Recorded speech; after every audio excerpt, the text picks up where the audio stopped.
Hello, everybody. Scott Golden here with the Golden Opportunities Coaching YouTube channel. Welcome to those of you who are new. Welcome back to those of you seasoned veterans of what we do around here.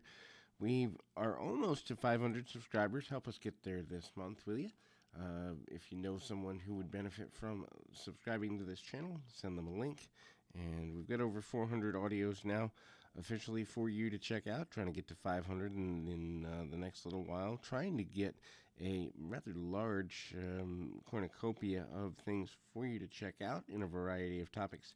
And if you are looking for life, business, relationship, or entertainment coaching, please feel free to check out my website, and that is in the About Me section of this YouTube channel, or it's also available for you to check out through Twitter at PO Perception. So, how to know if your relationship is dying? It's an uncomfortable topic, but one that we need to talk about. There's about half a dozen things I want to talk about, and certainly, it's horrible and very uncomfortable and very sad to be in a relationship that's dying. But people grow apart, people evolve in different directions, people's goals change, their focus changes, their amount of physical attraction may change, their amount of mental stimulation from the relationship may change. Rare is it that couples come together and live out their lives together in these days. There's a statistic that says over 55% of first-time marriages get divorced, over 80% of second-time marriages get divorced. And I think, especially in Western culture, a lot of that has to do with people not understanding what a commitment marriage truly is. But in any event, even if you're not married, if you're just in a committed relationship or in an engagement or cohabitation situation, there still can be reasons why a relationship begins to die. Now, less contact in general, and also more use of, for example, tighter contact. So that is ultimately,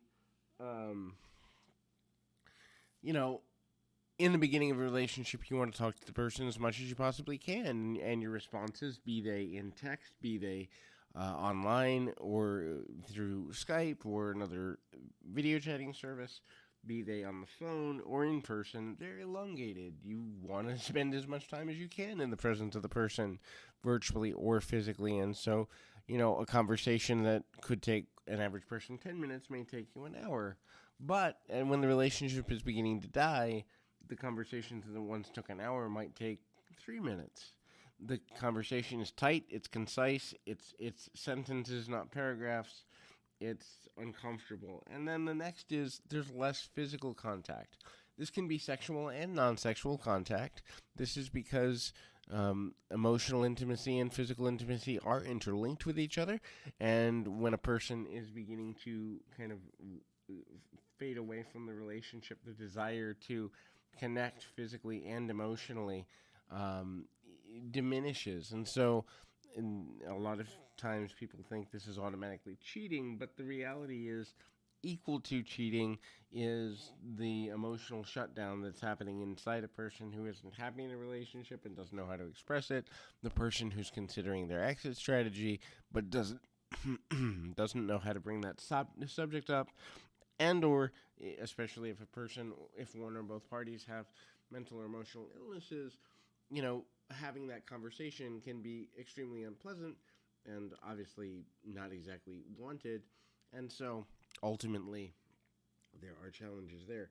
Another one is no plans. So the idea that there are in fact no plans that kind of go through a situation, meaning not having plans, not having the ability to have a plan with somebody, or be able to connect on what we're going to do in a week, what we're going to do in a month, where we're going to be in 3 months or a year.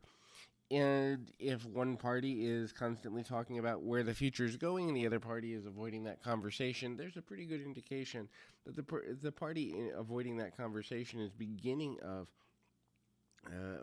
to kind of look at the possibility of the relationship drawing to a close. The depth of conversation is another factor that can be spoken of. So it's not only the frequency of conversation, but it's the depth of conversation.